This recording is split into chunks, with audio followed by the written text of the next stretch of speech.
ஓம் சக்தி. அன்பு குழந்தையே, திடீரென்று உன் மீது கரிசனைகள் வருகிறது என்று ஒருத்தி உன்னை தேடி வரப்போகிறாள். அதை பற்றிய ஒரு செய்தியைத்தான் உன்னிடத்தில் நான் கூற வந்திருக்கிறேன்.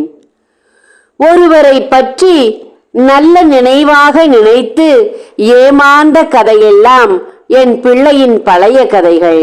இப்போதெல்லாம் யாராவது கண் சிமிட்டினாலே இதற்குத்தான் கண் சிமிட்டுகிறார்கள் என்று என் பிள்ளை புரிந்து கொள்ளும். அப்படிப்பட்ட என் பிள்ளையை இப்போது நான் இப்படி வளர்த்து விட்டேன் என்று நினைக்கும் போது எனக்கு பெருமையாகத்தான் இருக்கிறது. எதுவும் தெரியாமல் இருக்கும் அப்போது இருந்த பிள்ளை என்று நினைத்துத்தான் இவள் உன்னை தேடி வரப்போகிறாள் தங்கமே. எல்லோரும் உன்னை அப்படித்தான் எடை போட்டு வைத்திருக்கிறார்கள். நீ வெளுத்ததெல்லாம் பாலென்று நினைத்து விடுவாய். உன்னிடம் என்ன நாடகம் வேண்டுமானாலும் நடித்து விடலாம் என்று எண்ணித்தான் இப்போதும் அவள் உன்னை தேடி வருகிறாள். அனைவரது எண்ணமும் உன்னை பற்றி இப்படித்தான் இருந்து வருகிறது. என்ன சொன்னாலும் நம்பி விடுவாய், எதை காட்டினாலும் ஏற்றுக்கொள்வாய் என்பது அவர்களுடைய எண்ணமாக இருக்கிறது.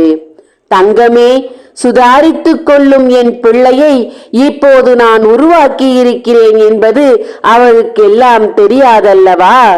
இப்போது வரும்போது அவள் புரிந்து கொள்வாள் என் தங்கமே. அன்பு பிள்ளையே, காலங்களாக கடந்து வந்தாலும் உன்னை விடமாட்டேன் என்று பின்தொடர்ந்து வரும் துரோகிகளை ஒரு ஓரமாக நீ ஒதுக்கி வைக்க வேண்டும் என்றுதான் உன் தாய் இப்போது பாடாய்பட்டு வருகிறேன். அன்பு பிள்ளையே, யார் நல்லவர்கள், யார் எப்படிப்பட்டவர்கள் என்று நான் எப்படி கண்டுகொள்வேன் என்று ஒரு காலத்தில் நீ வருத்தப்பட்டிருக்கிறாய். நல்லவர்கள் யார் என்று எப்படி நான் கண்டுபிடிப்பேன் என்று கண்ணீர் விட்டிருக்கிறாய். ஆனால் இப்போது அப்படிப்பட்ட கவலைகள் உனக்கு இல்லை என்பதுதான் உன் தாய்க்கு தெரிந்துவிட்டதே. யார் யார் எப்படிப்பட்டவர்கள், யார் எது போல வார்த்தைகளை உபயோகிப்பார்கள், யார் எப்படியெல்லாம் நடந்து கொள்வார்கள் என்று அணு அணுவாய் ஒவ்வொருத்தரை பற்றியும் புரிந்து கொண்டிருக்கும் என் அன்பு பிள்ளையே, இப்போது உன் வீட்டை தேடி வரும் ஒருத்தியின் செயலையும் நீ கண்காணிக்க வேண்டியதாக இருக்கிறது. முன்பு போல நினைத்து இப்போதும் பலகாரங்களை கையில் எடுத்துக்கொண்டு உன் வீடு தேடி வரப்போகிறாள் என் தங்கமே. அவளுக்கு தெரியாது நீ இப்போதெல்லாம் தெளிவாக இருக்கிறாய் என்பது தெரியாமல் உன்னை மீண்டும் குழப்பி விடவும், மீண்டும் உன் வீட்டிற்குள் எதிர்மறை சக்திகளை அனுப்பவும், மீண்டும் உன் வயிற்றுக்குள் மருந்தை கொடுக்கவும் அவள் உன்னை தேடி வருகிறாள் தங்கமே. அவளுக்கு தக்க பாடத்தை கொடுக்க வேண்டும் என்றுதான் உன் அன்னை இப்போது உன்னை தேடி வந்திருக்கிறேன். உன்னை இன்னும் அவள் முட்டாளாக நினைத்து கொண்டிருக்கிறாள். முன்பு போல அவள் வந்தவுடன் அவளை உபசரிப்பு செய்வதற்காக நீ அங்கும் இங்கும் ஓடிக்கொண்டிருப்பாய். அவள் வந்த வேலையை அவள் சரியாக செய்துவிட்டு போய்விடலாம் என்று பலகாரங்களை கையில் எடுத்துக்கொண்டு உன் வீடு தேடி வரப்போகிறாள் தங்கமே. ஜாக்கிரதை பிள்ளையே, எல்லாம் எனக்கு தெரியும் என்ற அகந்தையும் வந்துவிடக் கூடாது.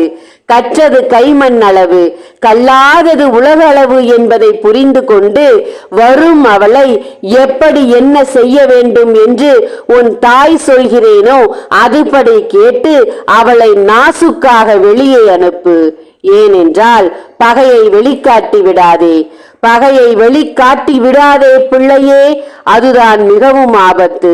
ஒருவரிடத்தில் இருந்து நீ விலக வேண்டும் என்று நினைத்தால் சத்தமில்லாமல் விலகு. அவர்களை பற்றி இன்னொருவரிடத்தில் சொல்வது, இப்படி செய்து விட்டார் அப்படி செய்து விட்டார் என்று சொல்வதையெல்லாம் தவிர்த்து சத்தமில்லாமல் அவர்களை விட்டு விலகி இருக்க பழகினால் பகை உனக்கு வளராமல் இருக்கும் என்பது உண்மை என் தங்கமே. பலகாரத்தை எடுத்து வரும் அவளுக்கு இனிப்பாக காபி, டீ என்று எதையும் கொடுக்காமல் எலுமிச்சம்பழத்தில் ஜூஸை போட்டு அதில் சிறிதளவு உப்பையும் சேர்த்து சிறிதளவு சர்க்கரையும் சேர்த்து அவளுக்கு பருக கொடு பிள்ளையே. உன்னுடைய உப்பை அவள் திங்க வேண்டும் பிள்ளையே. அப்போதுதான் அவள் உனக்கு நினைக்கும் கேடு அவளுடனே சென்றுவிடும் திரும்பி. நான் சொல்வதை கேட்டுக்கொள் தங்கமே, நினைவில் வைத்துக்கொள். உன் வீடு தேடி வரப்போகிறாள் பலகாரத்தோடு. கவனமாக இருந்தால் இனி எந்த ஆபத்திலும் நீ சிக்கிவிட மாட்டாய். தெளிவாக இரு. தெளிவான நீரோட்டத்தில் அழகாக மீன் பிடிக்கலாம். நான் சொல்வதை புரிந்து கொள் பிள்ளையே. தங்கமே, உன் கையில் ஒப்படைக்க என் கையில் வைத்து காத்திருக்கும் 48 நாள் பூஜையில் வைத்த எந்திரங்களையும் சாம்பராணியும் ஆண் பெண் உருவத்தையும் சத்தியநாராயணா படத்தையும் வாங்கி பூஜைகள் செய்து பரிகாரங்களை செய்து கொள். அன்பு பிள்ளையே, ஒரு முக்கியமான செய்தி. உன் மனதில் விருப்பப்பட்டால் இந்த குரலுக்கு சொந்தக்காரியாக இருக்கும் இவளுக்கு இந்த தீபாவளி திருநாளுக்கு உன்னால் முடிந்த உதவிகளை செய். ஓம் சக்தி. நன்றி.